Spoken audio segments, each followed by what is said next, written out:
এখন থেকে আপনার প্রিয় সিরিয়ালগুলো ফ্রিতে দেখুন এক্সক্লুসিভলি শুধুমাত্র সান নেক্সটে। এখনই অ্যাপ ডাউনলোড করুন। দেখবেন আমাদের এই বন্ধুত্ব সারা জীবন থাকবে। আমি কথা দিচ্ছি আপনাকে, আমি আর কোনোদিনও রাগের মাথায় আপনাকে ভুল বুঝবো না, রাগ দেখাবো না। I promise. ডালি, আমি আপনার কাছে আপনার বন্ধুত্ব চেয়েছি, আনুগত্য নয়। আপনার যদি আমার উপরে রাগ হয়, আপনি মুখ ফুলিয়ে থাকবেন, রেগে থাকবেন, অভিমান করবেন, কিন্তু এই বন্ধুর কাছে মনের কথা কোনো সময় লুকিয়ে যাবেন না, সব খুলে বলবেন। কারণ বন্ধুত্বতে অনেক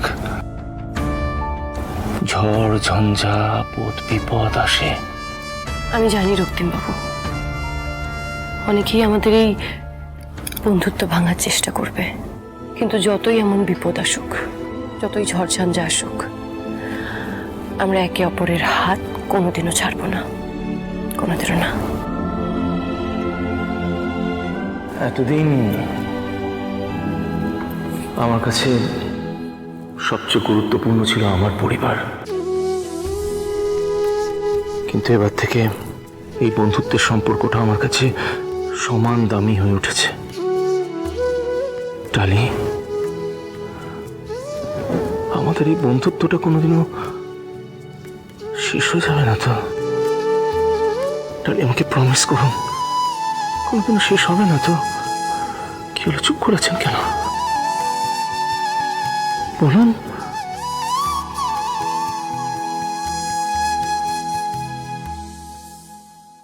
ও দিদি ভাই, কোথায় গেলে তুমি?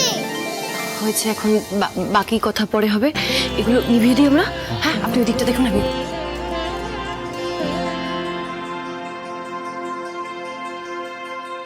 আপনি মুখে না বললেও আমি জানি আপনি মনে প্রাণে এই বন্ধুত্ব রক্ষা করবেন, আর আমি ওই জন্মে আপনার হাত কিছুতেই ছাড়বো না, কিছুতেই না।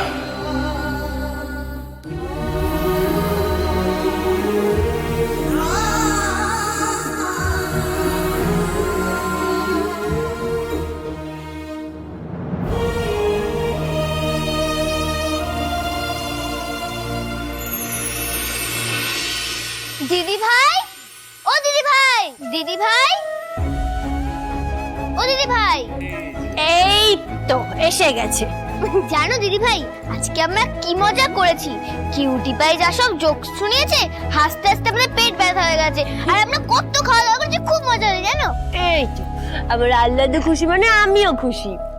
কিন্তু দিদি ভাই, তুমি গেলে আরো বেশি খুশি হতাম আমরা সবাই। তোমাকে আর তেতো বাবুকে আমরা কি মিস করেছি জানো। আসলে শ্রেয়া, আমার না বাড়িতে কিছু কাজ ছিল, তাই। হ্যাঁ, কাজ তো ছিলই। মালবিকা সব কাজ করতে বলে গেছিল, তোমার কাজ মিটিয়েছো তো? দিচ্ছি। দাদা, তুই বাড়িতে কখন এলি? হ্যাঁ, আমি তোরা বেরোনোর একটু পরেই। ও মা, এই যে ঋষভ বললো তোর অফিসে অনেক পেন্ডিং কাজ পড়ে রয়েছে, তোর আসতে রাত হবে, তাহলে? আসলে ভাইদা নিশ্চয়ই অফিসের কাজ তাড়াতাড়ি শেষ করে ফেলেছে। ভাইদা তো যে কোনো কাজই খুব তাড়াতাড়ি করে ফেলে, কি তাই তো ভাইদা? আমার শালাও তো খুব ফাস্ট কাজ করে, একদম টাইম নষ্ট করে না। তার মানে এই ডিনারটাও দাদা আর ডালিকে কাছে আনার একটা প্ল্যান ছিল। এই শোনা মেয়ে, শোন না, তোকে তো আসল কথা বলা হয়নি। কত কিছু খেয়েছে জানি, chilli fish, chilli chicken, chicken Manchurian, chow mein, আলু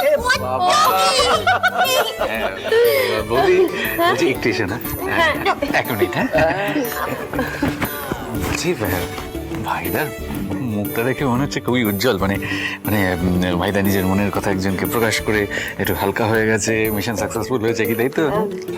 ঋষভ,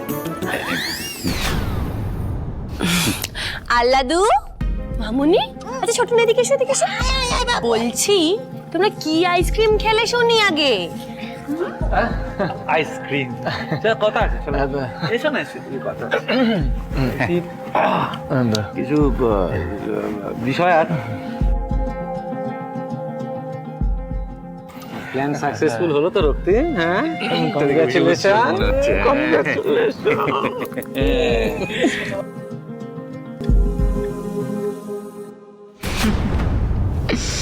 কি বুঝছেন দিদি? কিছু বুঝলেন?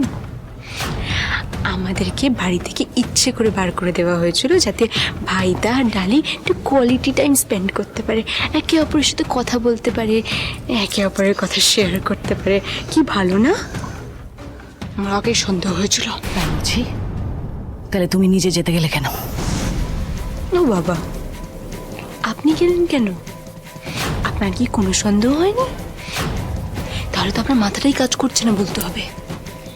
মাথাটা একটু কাজ করান না। শুনুন, এদের দুজনে যদি একবার ভালোবাসা হয়ে যায় না, তাহলে আপনি বাড়িতে আর থাকতে পারবেন না, থাকাটা দুর্বিষহ হয়ে যাবে। কিছুটা ভাবুন, প্ল্যান করুন। না না ঝুম, আমি থাকতে আমি ডালিকে আর দাদাকে কোনোদিনও এক হতে দেব না, কিছুতেই না। সেটা তো শুনেই যাচ্ছি, মাথাটা তো কাজ করাচ্ছেন না, করাতে তো পারেন। আচ্ছা দিদি, আজকে তো আমরা খুব মজা করলাম, কিন্তু কালকে তো রথ, কালকেও কিন্তু আমরা এরকমই মজা করব, ঠিক আছে? আচ্ছা দিদি ভাই, আমাদের বাড়ির মতন এই বাড়িতেও রথের পুজো হবে তো? না, এত বছর এই পুজো এই বাড়িতে হয়নি, এবছরেও রথের পুজো হবে না। That's final. কিন্তু মালবিকা, আমরা তো কোনো কিন্তু নেই সৌমেন, এতগুলো বছর এই বাড়িতে রথের পুজো হয়নি, এবছরও হবে না। হবে বৌমা, এই বাড়িতে রথের পুজো এই বছর হবে। কিন্তু মা, কোনো কিন্তু নয়। তুমি তো একটু আগে বললে এই কিন্তু করেই কিন্তু এতগুলো বছর এই বাড়িতে পুজো হয়নি। কিন্তু আমার সই যতদিন বেঁচে ছিল ততদিন কিন্তু এই বাড়িতে পুজো আচ্ছা হতো।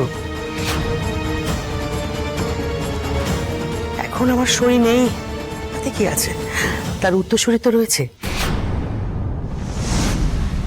ডালিমায়ের হাত ধরে যেমন এই বাড়িতে শিবরাত্রির পুজো হয়েছে, তেমন দুই বউর হাত ধরে এই বাড়িতে রথযাত্রাও পালন করা হবে।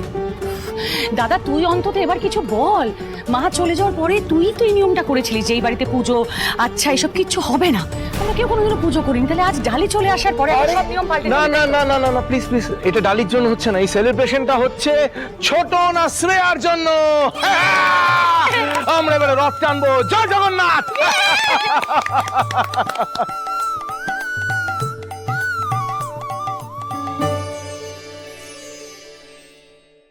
কি বুঝছেন? আপনার বুঝে আর কোনো লাভ হচ্ছে না। শুনুন,